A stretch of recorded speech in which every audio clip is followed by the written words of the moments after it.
Greetings! Welcome to the Devlog for update 100 of hot dogs, horseshoes, and hand grenades. We're going to start off, as always, with a quick sound check. Make sure speakers aren't up too high. Wonderful.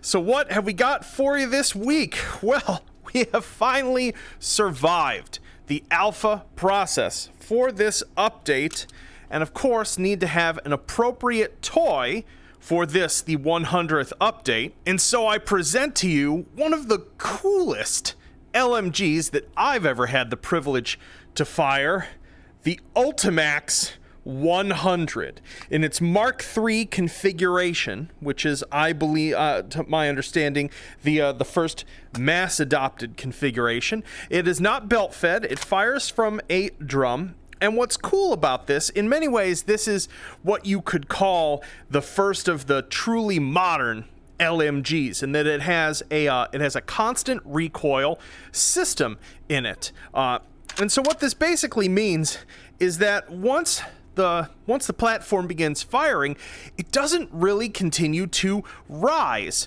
on you at all. It just sort of wanders a little bit. And believe me, this is pretty uncanny to experience in real life. So when we're going to fire this, we're essentially going to get a jump from our first round to our second round, and then we're going to get fairly consistent shot placement past that. So I'm going to do this one-handed first so you can see this in action. Oh, there we go.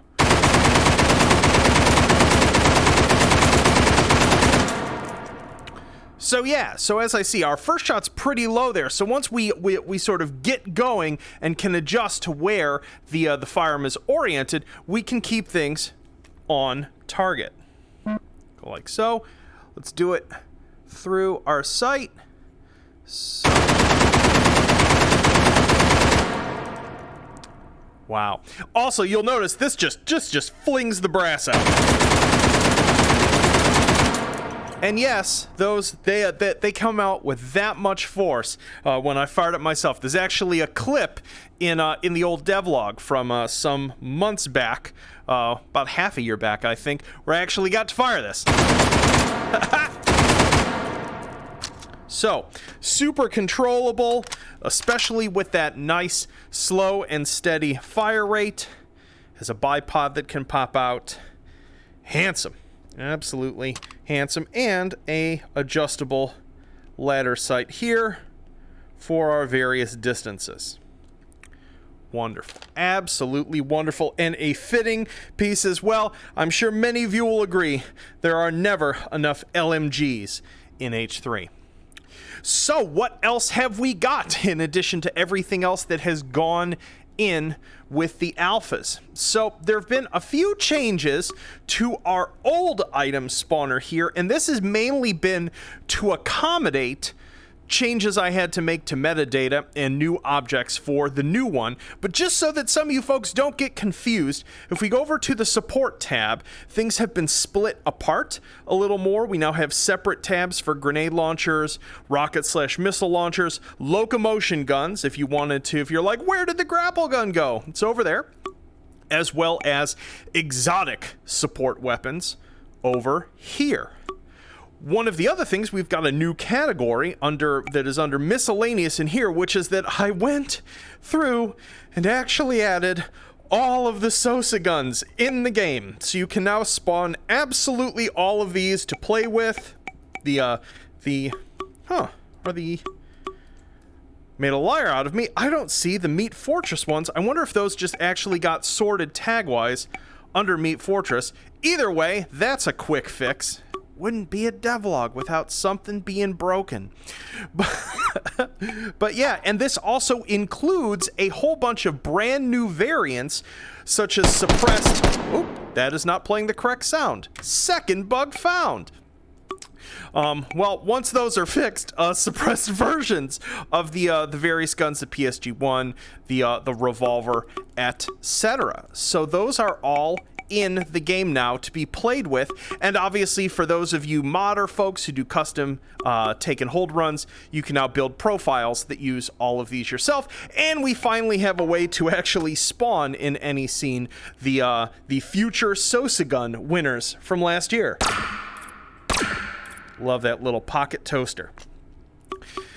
So that's over there. So moving on along here, any of you who have been on the alpha branch have seen some of these changes. But in addition to finally getting the video working for all platforms, which, might I add, that was a little stressful, we now have a simple mode that the item spawner defaults into here with our various sort of subcategories available for firearms, ammo, attachments. In a sense, these top bars replace the category level of the old spawner. You'll notice some new categories are in here, like bipods are now their own category instead of being glommed together with foregrips.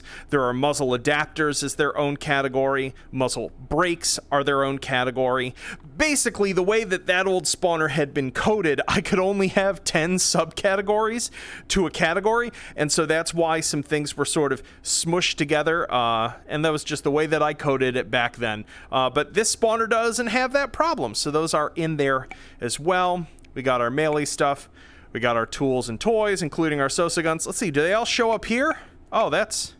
yeah, Yep, the Meat Fortress ones don't show up there. I wonder what is going on with their tags. Are they under here? Nope, they're not under the regular Meat Fortress guns either. A mystery to be solved. So yeah, so that is all in there for here.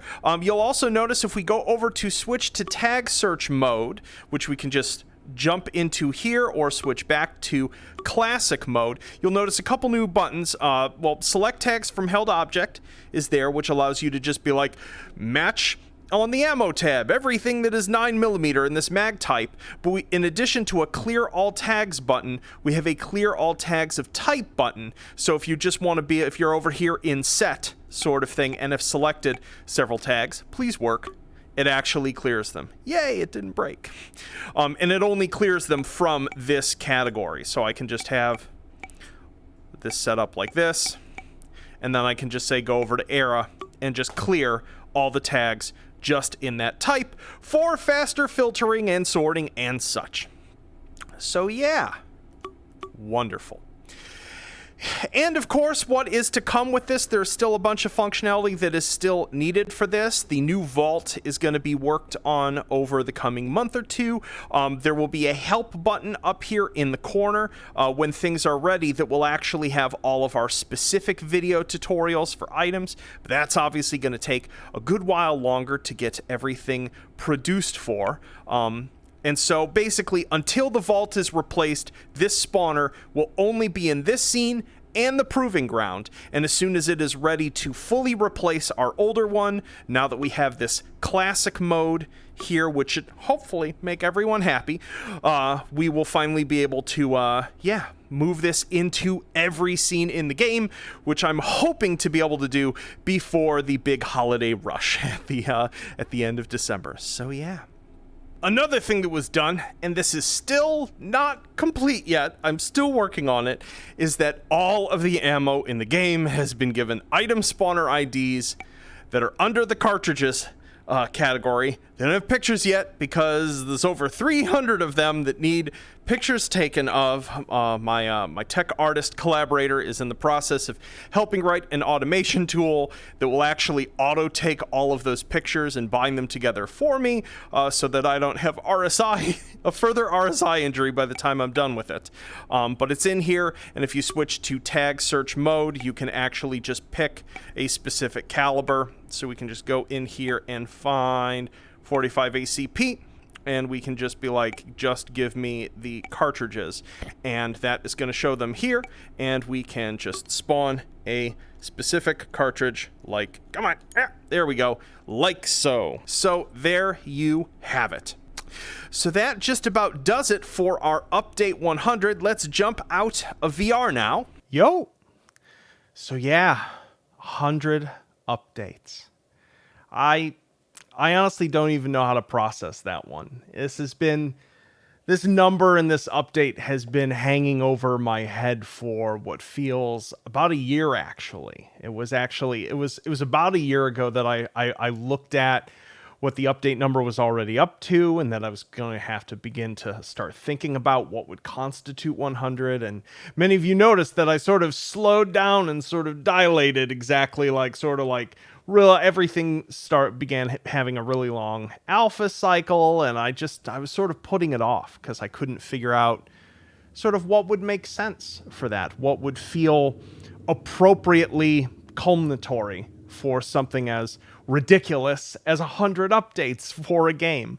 And really, I was happy when I realized that what made the most sense was sort of returning to the fundamentals and trying to improve the core of the game, from the hand filtering to the ammo manipulation to our item spawner, which is in great shape so far. But yeah, it's been something working on all of this. And it's if you had told me over half a decade later that I would still be here, still putting out updates for this game, I would, I'd be a little confused at that idea. I'd be like, how does that work? Both because prior to H3, I've never had a single project in my life that lasted, honestly, even a year, much less over 5. It's I've always been the sort of creative that has flitted from thing to thing, as any of you who've been playing this game for this length of time and have seen me sort of crisscross and be like, it's a Western mode, what about bazookas? And just all over the place are probably quite used to, that I sort of get pulled from thing to thing, idea to idea. And it has been such an incredible privilege to work on this project for this length of time, with my best friends in the world, supported by, a wonderful community that has gone along with us on this like weird ride across 100 very wiener stuffed updates. But yeah, I feel as though I should have something important to say alongside a release like this, but I think all I can do is express my gratitude to all you folks who've been on this journey with us, who continue to support us and support this project, and it has been a wonderful experience, and we of course have plenty more goofy stuff to come. This is certainly not the end of anything. It's frankly put, even the signature feature of this update, the item spawner, still needs a whole bunch of work, still needs a whole bunch of content. But it continues to be a conversation between us and you folks, like so much of this game. So, but yeah, well, I hope you all have fun with it. I hope this migration process goes smoothly. I'm sure there's going to be one or two things that I have to panic hotfix over the weekend, because they will be broken, because so much has changed about the item database and about this sort of library of content, that I'm sure something is going to be, leaking or what have you. But either way, I hope it improves all of your experience with the game and gives you more of a reason to keep coming back and enjoying it, both for the stuff that we make, for the stuff that our wonderful mod community continues to make, and that we try to help enable by cleaning things up on the back end and making those pipelines smoother. And yeah, I wish you all the best as we enter into this holiday season, and I hope you enjoy what continues to come with the project, a whole bunch of which will be, yes, explosive and door-shaped very soon. So, hope you all have a wonderful weekend. Peace.